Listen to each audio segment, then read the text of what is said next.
Hey, what's going on, everybody? I'm Will Charlton. Welcome to another edition of Noteworthy in the NCAA here on Playback, brought to you by the ETB Network. Happy to have you joining us on this Monday of Feast Week. It is a very, very exciting week for college basketball. And man, let me tell you, no matter what day of the week it is, there are marquee games Monday, Tuesday, Wednesday, Thursday, Friday. So this week is just unbelievable for college basketball. And then obviously you'll have your final week of the college football season, a regular season that is, coming up on Friday and Saturday. Handful of Black Friday games, including a handful of rivalries, and then a big, big slate of rivalry games on Saturday as well. So let's start by kind of breaking down a little bit of college basketball here because this is mostly a college basketball show nowadays with Forever Power 5 being our main college football program. So another edition of the AP Top 25 dropped today earlier on. So we will kind of review that and see what's going on in the new AP Top 25. So here you have it. Purdue still number one after a blowout victory of Texas Tech in the Baha Mar Championship this past week. Purdue is looking unbelievable with a healthy Trey Kaufman-Wren back in the lineup. This Purdue team is looking dominant. They beat Texas Tech by 30 points.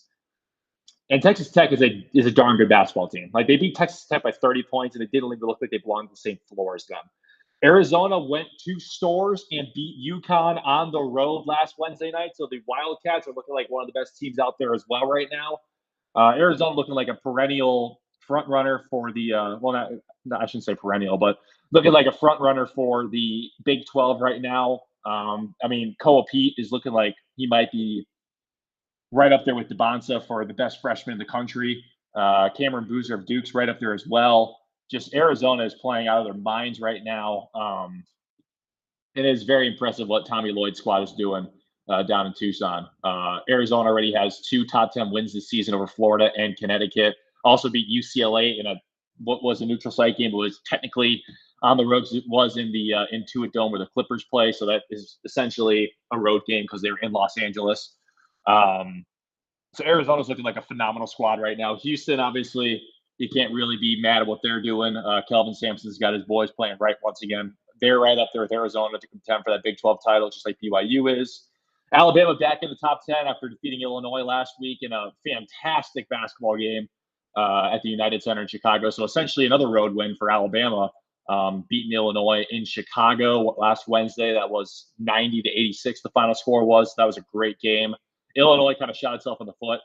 Illinois had the chances to win that game, but went 9 of 17 from the free throw line in the second half and were not able to get the job done. You're never going to win a game like that when you shoot 9 of 17 from the free throw line in the second half. It's just never going to win. Like, they missed so many and one opportunities, and just like, you lose by 4 points, but you miss 8 free throws. It's like you make at least 4 or 5 more of those free throws, and this ball game is probably a different story. Because not only would it change like the score, but it would have changed like how the game was going and would have changed the flow of the game. Illinois completely controlled the first half of the game, was up at halftime, and then Alabama completely controlled the second half. It was pretty much like Illinois led the entire first half, Alabama led the entire second half kind of deal. So, but a great game, very high level college basketball. Had a Final Four type of feel to it. I don't know, more so like Sweet 16 or Elite 8. I wouldn't say Final Four type of feel to it, but like a Sweet 16, Elite 8 type of feel to that game, and that was a fun one. BYU annihilated Wisconsin earlier this week, or last week, I should say. They beat them by, I want to say it was 98-70 the final score was, so BYU's still right there in the top 10. Michigan State and Gonzaga playing some great basketball. They're right in the cusp of the top 10. And Indiana cracks in for the first time this season. NC State got ranked, but they lost earlier this morning to Seton Hall to begin the Maui Invitational. So NC State already began their new ranking week with a loss. That's going to hurt them come later on, but we'll see how they do in the final 2 days of the Maui Invitational. They could come back around and get the 5th place award, but you never know. And Texas Tech down to 20 after already 2 losses to Purdue and Illinois this year. And yeah, that's the new AP poll for you guys. So let's switch over to see what the new KenPom rankings look like. So here we'll share the screen once again, and we'll check out the new KenPom rankings for this week, the updated KenPom. So as you can see right there, Duke is still up there at number one with the best net rating. Right behind them is Purdue, which is kind of shocking to me. I mean, you look at how obviously Duke has played just phenomenal so far this year, but they haven't really like had the marquee win. They haven't like had a insanely marquee win besides obviously Kansas, but I'm not too sure how good Kansas really is this year. They beat Texas to open the season, which is impressive by 15. But Duke has a gauntlet coming up. I mean, their next game on Thanksgiving is against Arkansas. Their next game after that is against Florida, and the next game after that is against Michigan State. And before they even start conference play, they will play Texas Tech as well. So Duke will have 4 games to prove itself before they go into conference play. And then one of their first conference games on January 6th is at Louisville. Louisville's looking very good right now, too. As you can see, Louisville's also number 9 in the KenPom rankings right now. Ty Kelsey's squad looking pretty good so far this season as well. Gonzaga has been playing some phenomenal basketball. They have the 4th best KenPom rating with the best net rating, or the 4th best net rating. Florida's still up there. Arizona, you would think they would be higher too, but I think it's just because of how like close some of their games have been with like Florida and UConn. But still, they've been playing some phenomenal basketball. Illinois is still up there, 5-1 record. If Illinois would have beat Alabama, they'd probably be a little bit higher than 7, but it makes sense where they are right now. BYU 8, Louisville, like I said, 9, Iowa State 10. Iowa State's actually playing as we speak right now in the Players Era tournament. They're playing St. John's right now, and St. John's, as you can see, they're number 16 in the KenPom. The live update for you right now. There is 4 minutes left, and Iowa State is up 28-26. So as soon as you're done listening to this, make sure you turn on TNT to watch Iowa State play St. John's. It's one of the marquee matchups begin the Players Era tournament in Las Vegas. And we'll get into the rest of the tournaments here in a bit. But yeah, as you can see, there's the rest of the top 20. But obviously, we'll keep an eye on how these change throughout the year. But this top 10, the later the season gets, it's going to be interesting to keep an eye on how this top 10 stays out, because the top 10 in KenPom is so true in terms of like what you have to look out for come a season, because the KenPom rankings tell you which teams you're going to have to really keep your eye on when you're picking a March Madness bracket later on in the year, or you're just kind of keeping track of how a team does throughout the year. It's like you look at Duke right now, based off that net rating, they are the best team in the country based off what KenPom is saying. I personally think Purdue's the best team in the country just based off what we've seen. Duke hasn't really had to prove that yet, besides the win over Kansas, which was a pretty convincing win. I mean, they beat them by 12, but that game was kind of back and forth for a little bit in the Champions Classic this past week. But yeah, so we'll keep an eye on the KenPom rankings as the season continues to go on, and we will certainly be interested to see what happens as the season continues to roll on with how this top 10 will continue to shake out. So obviously, with it being Feast Week, there are just an insane amount of incredible games. I mean, like the Maui Invitational, the Battle for Atlantis, the Players Era. I mean, there's all sorts of just phenomenal games going on. I mean, the Thanksgiving Classic, CBS Sports Thanksgiving Classic, that's a newer tournament that features Duke and Arkansas, and then Oklahoma State and Northwestern. The Rady Children's Invitational is always a good one that has Florida and Wisconsin in it. So that's probably going to be what ends up being the title game more than likely. BYU's in the ESPN Invitational. The Fort Myers tip-off features Michigan State and North Carolina in it. And Michigan State, North Carolina is a Thanksgiving Day game, so that's going to be a lot of fun to keep an eye on. And this Players Era tournament, there's 18 teams in the Players Era. And let me just tell you some of the games. Earlier today, Rutgers got annihilated by Tennessee. Tennessee just blew the boat off them, or boat raced them, I should say. Kansas plays Notre Dame today. Creighton played Baylor earlier today. St. John's playing Iowa State, like I mentioned right now. Houston's playing Syracuse. Gonzaga plays Alabama later on tonight. That's going to be a phenomenal game. Michigan plays San Diego State. That should be fun. And then tomorrow, is going to be a great game too. There's going to be great games too.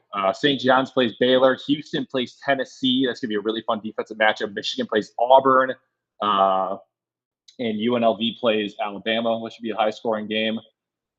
So, there's potential that we could get. I'm not really too sure how this bracket works, so to say, because teams play 2 games, and then there's a championship game based off the results of the first 2 games. It's not like a bracket. It's not like. So I'm pretty sure, if I'm not mistaken, that. I mean, this is still a newer tournament. It just started last year, so I'm actually curious. So, Players Era Tournament bracket. Let's see if this is actually a thing.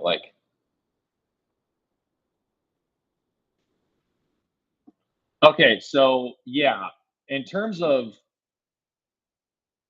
so there is.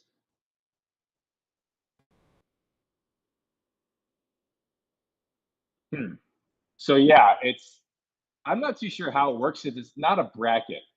It's not a bracket, and it's. So on the 26th, which is Wednesday, there's 3 consolation games, a third place game, and a championship game. I'm not too sure how the championship works. I think it's just based off how the results of the two games they played on today and tomorrow. But I'm not too sure. Regardless, it should be a phenomenal championship game. It could be Gonzaga playing Michigan, or it could be Gonzaga playing St. John's or something like that, or Iowa State playing Gonzaga. It's gonna be a great game, whatever it is on Wednesday. Regardless, it's just great games this entire week.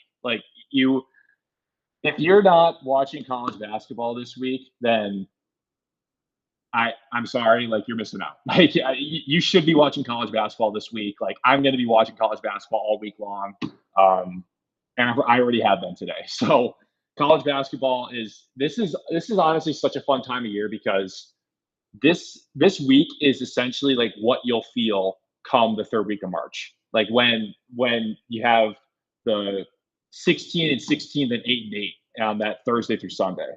So this week of basketball is the closest you'll get to that feel, or even conference championship weeks, I should say. So yeah, it's a great week of college basketball. It's a really fun time to be a college basketball fan. And it's going to be fun to see how these early season tournaments pan out, because you will be able to draw a lot of information on how teams will look the rest of the year from these results that happened this week. So should be fun to keep an eye on. Let's switch over to some college football now to wrap the show up today. So Florida State, obviously, they have had one really, really weird season after going 2-10 last year, and now sitting at 5-6. Is that what Florida State's record is? 5-6? I'm pretty sure that's what it is now after they just lost to NC State. Florida State is 5-6. Yeah, 2-6 in ACC, 5-6. So Florida State, they won the week 1 game against Alabama by 14 points, and since then have been bad. They've been really bad. They're 2-6 in the ACC, like I said, and they have just been struggling. They just lost again to NC State on the road. I don't know what happened to this team. I mean, you play so good in week 1, and then you just completely lose it. Florida State is just a really, really odd team. And even though they went 2-10 last year and are going to be fighting to make a bowl game this weekend against Florida on the road, Mike Norvell has been told that he will be the coach of Florida State next year. And I don't really know, why that's the case. I think that I don't really know what he's proven. Obviously, he went 12-0 in the regular season 2 years ago. Then they had the drastic fall off last year. But what has he done these last 2 seasons that allows him to keep this job? I mean, Florida State is supposed to be a job that's heavily sought after and a job that people want to have. I get it. I get that, having a hire a new coach is a long process and it takes a lot of time. But I don't really get what Mike Norvell's proven to be able to keep this job. I mean, especially if they lose to Florida on this coming Saturday, like I don't know what he's done to keep this job. I mean, it's just I don't really yeah, it makes no sense like why he's still gonna be the coach next year, especially if they lose this Saturday. Um,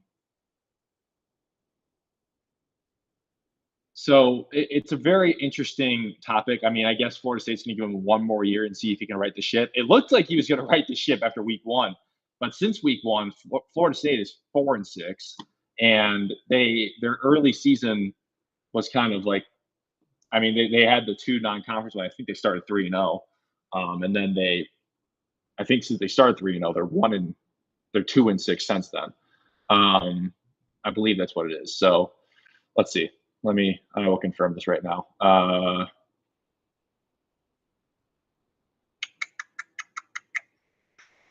So yeah, they started 3-0, and then they lost to Virginia, lost to Miami, lost to Pittsburgh, lost to Stanford, crushed Wake Forest, lost to Clemson, beat Virginia Tech, and then just lost to NC State. So before they beat Wake Forest, they had lost 4 straight games. Florida State is a really weird team, and like I said, I don't get why Mike Norvell is still going to have this job next year. I really don't. I don't know what he's proven.